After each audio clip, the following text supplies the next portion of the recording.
রাজ্যে ক্রমবর্ধমান নারী নির্যাতন, হয়রানি ও নিরাপত্তাহীনতার ঘটনাকে কেন্দ্র করে সরব হলো সারা ভারত গণতান্ত্রিক নারী সমিতি।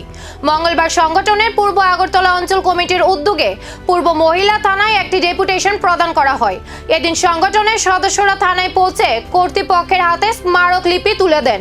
তাদের অভিযোগ, সমাজের বিভিন্ন স্তরে নারী নির্যাতন ও মহিলাদের উপর হামলার ঘটনা উদ্বেগজনক হারে বাড়ছে। এই ধরনের ঘটনায় দ্রুত তদন্ত, দোষীদের বিরুদ্ধে কঠোর আইনানুগ ব্যবস্থা এবং ভুক্তভোগীদের দ্রুত ন্যায় বিচার নিশ্চিত করার দাবি জানানো হয়। পাশাপাশি নারীদের নিরাপত্তা জোরদার করা, আইন শৃঙ্খলা পরিস্থিতির উন্নতি এবং মহিলাদের সুরক্ষায় কার্যকর পদক্ষেপ গ্রহণের আহ্বানও জানানো হয়। সংগঠনের নেতৃত্বের দাবি, শুধুমাত্র আশ্বাস নয়, বাস্তব পদক্ষেপের মাধ্যমে নারীদের নিরাপত্তা নিশ্চিত করতে হবে। আজকে সারা ভারত গণতান্ত্রিক নারী সমিতি পূর্ব আগরতলা অঞ্চল কমিটির উদ্যোগে একটি অত্যন্ত জরুরি বিষয় আমাদের পূর্ব থানার যে মহিলা ওসি, ওনার কাছে আমরা মিলিত হয়েছি। বিষয়টি হচ্ছে, আজকে গোটা রাজ্যকে নাড়িয়ে দিচ্ছে, সেটা হচ্ছে নেশা। আমাদের আগামী যে ভবিষ্যৎ প্রজন্ম, সেটাকে ধ্বংস করে দিচ্ছে।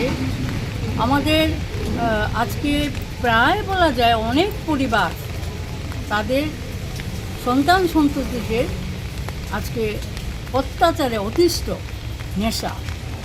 অথচ আমাদের রাজ্যের সরকার বলেছিল যে তারা নেশামুক্ত ত্রিপুরা করবে, কিন্তু আজকে পর্যন্ত আমরা দেখলাম না, বরঞ্চ নেশা হাতে তুলে দিচ্ছে, যাতে তারা কর্মসংস্থান, শিক্ষার কথা না বলতে পারে, যাতে এই সমস্ত বিষয় নিয়ে লড়াই না করতে পারে, নেশায় বুঁদ হয়ে থাকো।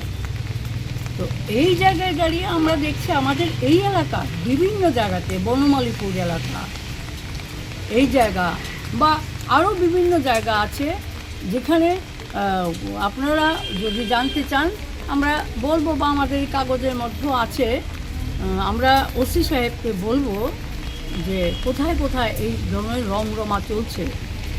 সিসিটিভি ফুটেজ থাকলে পরেও এই এত জনবহুল এলাকা, এখানে ডেপুটেশন তো জমা পড়লো, দাবি দেওয়াও জানানো হলো, কিন্তু নারীদের নিরাপত্তা ও ন্যায় বিচার নিশ্চিত করতে প্রশাসনের পরবর্তী পদক্ষেপ কি হবে, এখন সেই দিকেই তাকিয়ে সকলের নজর।